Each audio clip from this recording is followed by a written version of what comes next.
What if the place you escaped never truly let you go, and the shadows you left behind still call your name?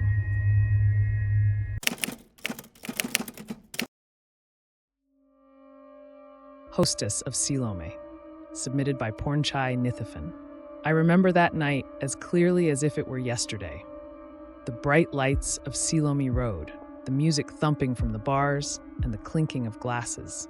I had been working at the club for a few months by then, a hostess at one of the many Thai discos that lined the busy street. Silom was always alive, especially at night, a melting pot of people from all over the world. Tourists mingling with locals, all looking for a good time. My shift had started like any other, welcoming guests, making small talk, and ensuring that everyone was enjoying themselves. But halfway through the night, something strange happened. As I was serving drinks at a table near the back of the club, I heard a voice.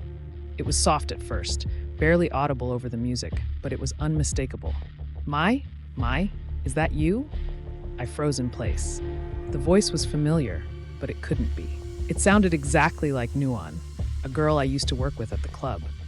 But Nuan had disappeared months ago, and no one had seen or heard from her since. There were rumors, of course. Some said she had run off with a foreigner, others whispered that something terrible had happened to her. But the truth was, no one really knew. I turned around, half expecting to see her standing there, but there was no one. Just the usual crowd of customers laughing and drinking. I tried to shake it off, thinking I must have imagined it. But the voice came again, louder this time. Mai, please. It was definitely Nuan's voice. I shook my head, trying to clear my thoughts. The club was packed that night, the air thick with cigarette smoke and the scent of perfume. I made my way to the back of the club, where it was quieter, hoping to catch a moment to compose myself. Maybe it was just stress. After all, working these late-night shifts, you start to feel disconnected from reality sometimes. But as I reached the staff room at the back, I saw something that made my blood run cold. There, in the dimly lit corridor, was Nuan. She was standing just outside the room, her back to me, her long hair cascading down her back, exactly as I remembered it. She wasn't wearing her hostess uniform, but a simple white dress, the kind you see at a funeral. Nuan? I called out hesitantly. She didn't respond. She didn't move. She just stood there, her body completely still, almost as if she were a statue. I took a step closer, my heart pounding in my chest. Something felt wrong. The air around her was cold, unnaturally so, and I could feel the hairs on the back of my neck stand on end. Nuan, what are you doing here? I asked, my voice barely above a whisper. And then, slowly, she turned around. Her face, oh God, I'll never forget her face.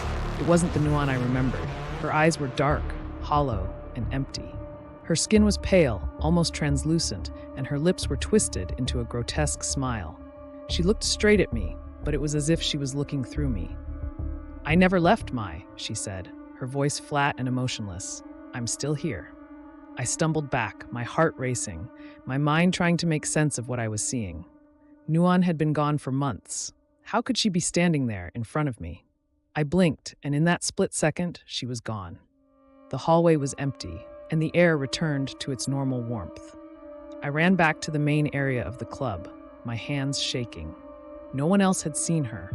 No one else had heard her voice. I thought about telling one of the other girls, but how could I explain it? How could I tell them that I had just seen the ghost of a girl who had disappeared without a trace? The rest of the night passed in a blur.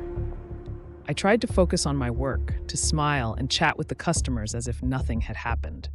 But I couldn't shake the image of Nuan's hollow eyes. Every time I closed my eyes, I saw her face, twisted into that unnatural grin. As the night came to an end and the club began to empty out, I decided to head home early. I couldn't bear to stay there any longer. I grabbed my things from the staff room and hurried out into the night air, desperate to leave Silom behind. But as I walked down the quiet streets, the sound of the city fading into the distance, I felt it again, that cold, unnatural chill. I quickened my pace, my heart pounding in my chest, but the feeling only grew stronger. And then I heard it. Mai, it was her voice, clear as day, calling my name. I turned around, expecting to see her standing there, but the street was empty. There was no one, just the distant sound of traffic and the hum of the city. But the cold remained, and with it, a deep, unsettling feeling that I was being watched. I rushed home, my mind racing. What did Nuan want? Why was she haunting me? The rumors about her disappearance had been swirling for months, but no one had ever figured out what had really happened to her. And now it seemed she wasn't going to let me forget. The next day, I couldn't shake the feeling that something was wrong. I asked around at the club, trying to find out if anyone else had seen or heard anything strange, but no one had. To them, it was just another night in Silom. But for me, it was the beginning of something much darker. Over the next few weeks, Nuan's presence became more frequent. I would hear her voice calling my name late at night, or catch glimpses of her in the reflection of the club's mirrors. It was always the same, her hollow eyes, her twisted smile, and that same white dress. I knew I couldn't keep it to myself any longer. I confided in one of the older hostesses, a woman named Dao who had been working in Silomi for years. She listened quietly as I told her everything about Nuan, the cold, and the ghostly sightings. When I finished, she looked at me with a mixture of pity and fear. Nuan isn't the first, Dao said, her voice low. This place, it's seen things, terrible things. Girls like us, they come and go. Some leave, but others, they never really leave. I felt a chill run down my spine. Dao's words made everything worse. The club wasn't just a place for fun and entertainment anymore. It had become a graveyard for the souls of those who had disappeared. I tried to push the thought out of my mind, but no matter how hard I tried, Nuan's face, her voice, her presence haunted me day and night.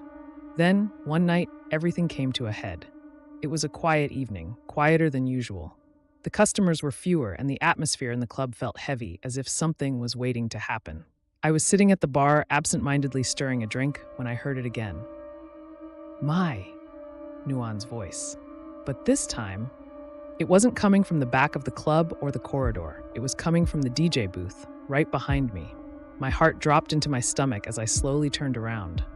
She was there, standing right behind the booth, her hollow eyes locked onto mine, her face pale and expressionless. The same white dress clung to her frame, and her hair hung lifelessly over her shoulders. She opened her mouth as if to speak, but no words came out.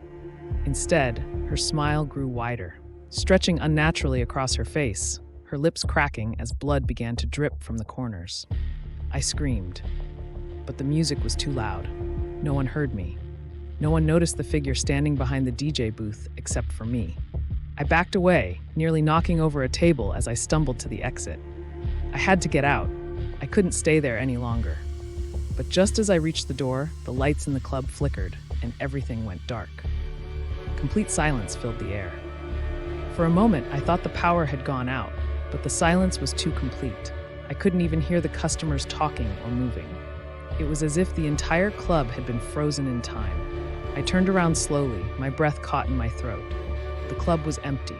Every single person, every customer, every hostess had vanished. The tables were still, the glasses half empty, and the lights overhead flickered weakly, casting long, eerie shadows across the room. I was alone. No, not alone. Nuan was still there. She stood in the middle of the dance floor now, her head tilted slightly to the side as she watched me. Her hollow eyes glinted in the dim light, and her smile, God, that smile, was wider than ever. I never left, she whispered, her voice barely audible. You can't leave either, Mai. We're all trapped here. I felt the world spinning around me as her words sank in. Trapped? What did she mean? I backed up against the door, my hand fumbling for the handle, desperate to get out. But no matter how hard I pulled, the door wouldn't budge. It was as if it had been locked from the outside. Nuan's figure flickered in and out of view, like a candlelight on the verge of going out. But her voice remained steady, haunting, echoing in my mind. There's no escape, she said, her voice almost sing-song now. You belong here, too. I don't know how long I stood there, trembling in the dark. It felt like hours, but it could have been minutes. All I know is that at some point, the lights flickered back to life, and the noise of the club returned. I blinked, and suddenly the club was full again. People laughing, music blaring, everything back to normal. Except for Nuan. She was gone.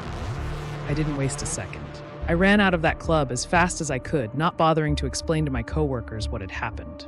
I didn't even go back for my belongings. I just wanted to get as far away from that place as possible. I never returned to Silom after that night. I left the city, found a new job, and tried to forget about everything that had happened. But some nights, even now, I wake up in a cold sweat, hearing Nuon's voice calling my name. Sometimes I see her in my dreams, standing in the middle of that dark club, her hollow eyes watching me, waiting for me to return.